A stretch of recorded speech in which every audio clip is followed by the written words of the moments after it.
Lep pozdrav, hvala, da ste prišli. Danes bomo tole sobo predali svojim namenu, hkrati pa to še izkoristili še za nekaj par drugih stvari. Povabili smo tudi Janeza Črneta, podžupana, da bi kakšno besedo rekel, kako on zadevo vidi. Potem tole sobo za analize bomo predstavili. Bo tudi Grega, ki je vodja naše nogometne mladinske šole, malo predstavil, kaj to sploh je ta analiza, približno ko izgleda. Pa se bomo malo gledali tole navijaško cono, pa zadevo, kaj bom rekel, v slovenskem ali pa tudi v vzhodnoevropskem prostoru do osnove, pa ena zadeva naroči na tribuno. Tako da to bi bil nekak plan za danes. Zdaj z moje strani mogoče samo, jaz sem v klubu zdaj približno 1 leto, bom rekel, tako sem malo bolj vpet v to. Prej sem 2 leti čistko kot hodil fuzbal gledati, po domače povedan. No, tako da nekako v tem, bi rekel, če bi povzel na zadnje 10-letno obdobje, kaj se je dogajalo in če bi to mogel nekako v enem stavku opisati, bi rekel, da se v klubu dogaja profesionalizacija kluba. To pomeni, iz nekako bolj te volonterske scene prihajamo nekaj bolj v neko organizirano, profesionalno območje. Tako da bom rekel zdaj, če bi malo primerjal teh zadnjih 10 let, kaj se dogaja, bi ena velika sprememba bila, mi smo imeli recimo, nekaj časa nazaj 13 trenerjev, danes jih je 25. Potem, če bi šli malo strukturo teh trenerjev pogledati, jih je bilo prej s pro licence, so bili 3, zdaj jih je 10. En tak drug mejnik v teh 10 letih je bil, da se leta 2015 so se uvedle nekako te analize tekem v našem klubu. Zdaj imamo recimo tudi zakupljeno eno zadevo, ki se reče Instat. Kaj zdaj to pomeni v praksi? To pomeni v bistvu, da se že na enem portalu vsa ta statistika zbira, videi in tako naprej, tako da je mogoče trenerjem z tehničnega vidika malo lažje, je pa količinsko tega več, tako da imajo veliko več dela, pa tudi lahko imamo tega več koristi. Hkrati pa pomeni še, da se to iz te z leta 2015, ko smo začeli z analizam članske ekipe, se to seli zdaj v mladinsko ekipo, v kadetsko ekipo in tako naprej. To izvajamo z tako imenovano VEO kamero. Zdaj imamo eno, smo v fazi pridobivanja druge VEO kamere. Tako da v to smer gre, bom rekel, tudi ta profesionalizacija v tem športnem delu. Tako da zdaj smo bom rekel, na eni točki ali pa na enem niti ne razpotju, no, treba je to samo nadaljevati, to profesionalizacijo, uvajamo jo tudi seveda na poslovnem delu, tako da bi si danes mogoče pol to kasneje tudi malo pogledali z ostalimi produkti, ki jih bomo predstavili. Tako da, Jan, jaz bi te prosil, če ti kakšno besedo poveš, ne vem, mogoče z vidika, kako si ti to videl ali pa kako si ti ta napredek videl v zadnjih 10 letih, ali pa karkoli ti je padlo na pamet. Tako bom rekel. Z veseljem. V bistvu, kot vi novinarji, sem prišel pogledati, se pozanimati o teh novostih v NK Triglavu. Vesel sem, da ste se uspeli dogovoriti z Zavodom za šport za te nove prostore, ki upam, da vam bodo koristili.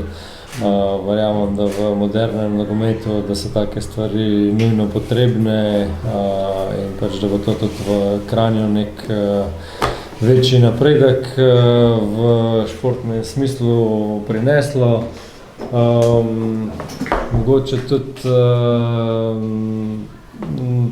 nova informacija za novinarje. Veste, da smo pred letom pa pol, da smo podpisali pismo o nameri o ustanovitvi Triglav Pula. Vesel sem, da smo v tem času, ko je bilo kar nekaj pravnih pa davčnih zagat, predvsem, da smo uspeli to razpucati in da smo na zadnjem sestanku se vsi strinjali, da se s tem projektom gre naprej. Tako Tako da zdaj je ustanovljena delovna skupina, ki mislim, da se dobi naslednji teden in da se pač dokončno potrdi obliko pravnega subjekta, pa potrdi načelno dogovorjeno delitev sredstev, tako da verjetno v prihodnjih mesecih se lahko tudi pričakuje, da bo kakšna tiskovna konferenca na to temo. Za konec pa pač jaz upam, da kljub temu, da je včeraj bilo pač neodločeno, je Triglav v dobri poziciji, da se uvrsti v prvo ligo, tako da vam želim vso srečo v dodatnih kvalifikacijah z Taborom, ki očitno čaka Triglav v kvalifikacijah. Ja, hvala.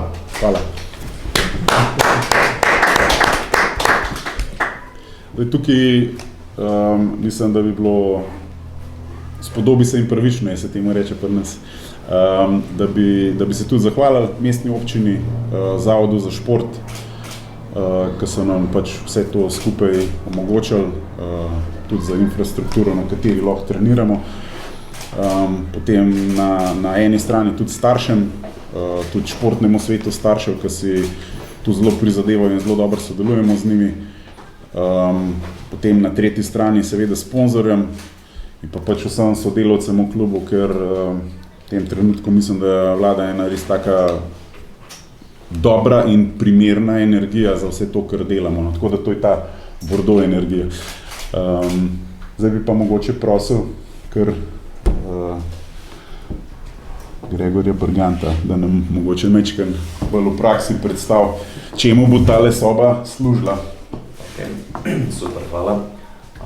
Zdaj za začetek zavodno rečem, da je stroka pri nas v klubu prvo izredno zadovoljna, da so dobili te nove prostore tukaj v tej stavbi.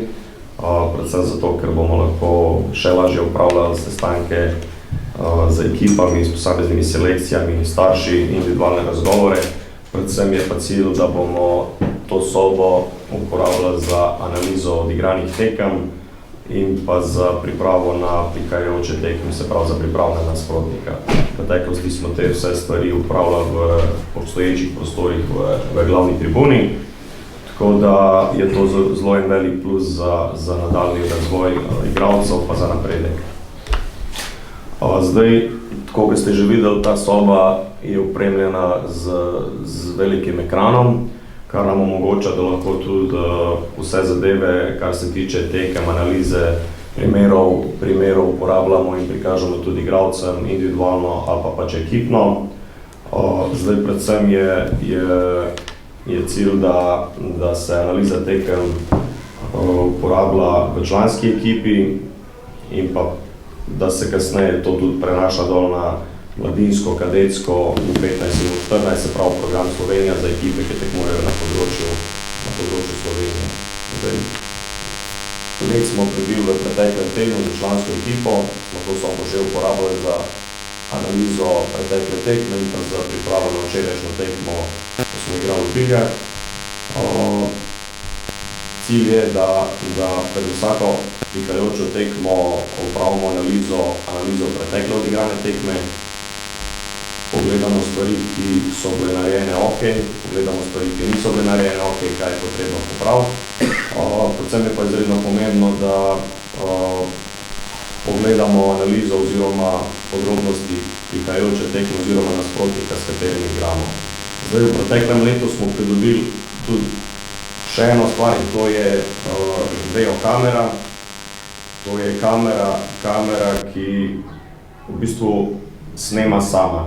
Kamera se postavi na nosilc, dvigne v zrak lahko tudi do 7 metrov in ta kamera ima 2 leči. Tekma se posname, kasneje se priklopi na omrežje in v bistvu se tekma naloži na server, ki se potem tudi v roku 24 ur obdela, opravi že tudi robot oziroma računalnik neko kratko analizo. Potem pa, ko je tekma obdelana, v bistvu je pripravljena če samo računalnik, samo bolj ne že. Je pripravljena tudi za nadaljno analizo, ki pa pač potem opravimo trenerji. Je pa to zgleda tako, kot vidite gor na ekranu, se pravi, je tekma in v bistvu tukaj je že narejena analiza odigrane tekme, primer, ko smo igrali članska ekipa v Krškem. Program nam omogoča, da se tekma reže po posameznih delih, da se v programu risuje določene zadeve, kot so, ne vem, puščice, črte, označuje igralce. Izgleda pa tako, če gremo na en primer, kako potem tudi predstavljamo igralcem, se pravi po posameznih sklopih. Gremo v recimo fazo napada, spustimo posnetek, zraven tudi tekst, ki ga trener napiše po želji oziroma kar želi tudi si zabeležiti, opisati to igralcem. Gre pa recimo zdaj primer za fazo napada, kako je potrebno igrati potrpežljivo, ko se ti ekipa postavi v cono, v obrambo nekje na 30 metrov, da smo potrpežljivi, da igramo okoli, da igramo strpno in da iščemo preko krilnih položajev. Se pravi, tukaj bi tudi zdaj primer, kje se odpira prostor, kako je zgoščen prostor v sredini in kako pač je potrebno igrati preko krilnega položaja. Če gremo zdaj še na en drug primer, gremo zdaj na primer, ko smo dosegli tudi prvi zadetek. Se pravi, kontinuiran napad, posez žoge in pa potem globinska podaja za zadnjo linijo s predložkom do zaključka.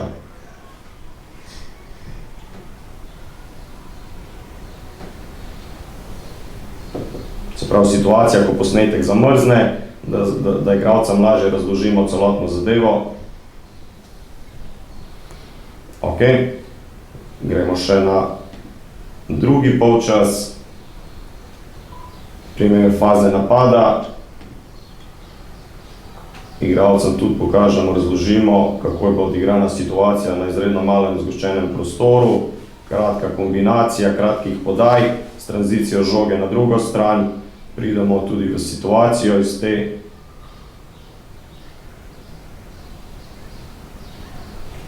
Sprav spet situacija posnetek, ko zamrzne, razložimo določeno postavitev.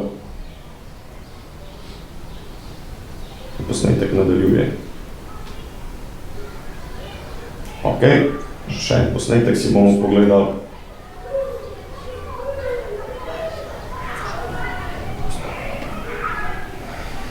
Reakcija po dobljeni žogi, se pravi, disciplinirano postavljanje v obrambi, agresivno pokrivamo prostor, ne dovolimo podaje oziroma iznosa, odvzeta žoga in od odvzete žoge hitra tranzicija proti nasprotnikovemu golu. Se pravi, situacija, iz katere smo po odvzeti žogi dosegli zadetek. Odtekanje za zadnjo linijo, tekanje igralca do konca, zadetek. Ok, to je bilo zdaj par primerov, na kak način se upravlja analiza v temu programu VEO, naših odigranih tekem. Naš cilj je oziroma, da se vse domače oziroma tudi gostujoče tekme, predvsem članske ekipe, se snema s tem programom, ker smo v zelo hitrem časovnem roku, imamo možnost analize te tekme. Kar se pa tiče prihajajočih tekem, se pravi nasprotnikov, s katerimi igramo, pa tako kot je predsednik že prej omenil, uporabljamo program Instat. Ta program Instat podpira tudi Nogometna zveza Slovenije in je bilo do letošnje sezone v ta program vključena prva slovenska pa druga slovenska članska liga. Z letošnjo sezono je pa prvič v ta program vključena tudi prva kadetska in prva mladinska liga. Je pa tako, da so vse tekme posnete, naložene na ta server, kjer potem se tukaj gor ta tekma zelo podrobno obdela in mi dobimo nekako pred vsako tekmo poročilo odigranih tekem oziroma prihajajočega nasprotnika. In v bistvu v teh poročilih je zelo podrobno opisan oziroma podrobno opisan, razložen nasprotnik po posameznih igralcih, po sistemu, po principih igre, število podaj, posez žoge, streli, podaje, dueli, Tudi individualno so igralci podrobno analizirani in praktično trener lahko iz tega pridobi veliko število informacij. Seveda je pa poleg podrobnega poročila tudi tekma, izseki določenih situacij, ki se potem tudi predstavijo igralcem pred prihajajočo tekmo. Zdaj, kot sem že povedal, nogomet vse bolj gre v to smer že nekaj časa, da ni samo igrišče, ampak je tudi poleg igrišča taktika, analiza nasprotnika, priprava in mislim, da je to en velik del, ki pelje nogomet naprej. Predvsem je pa za nas to, da smo dobili te prostore, da imamo te možnosti en velik plus, da lahko naredimo še več in da smo še bolj uspešni.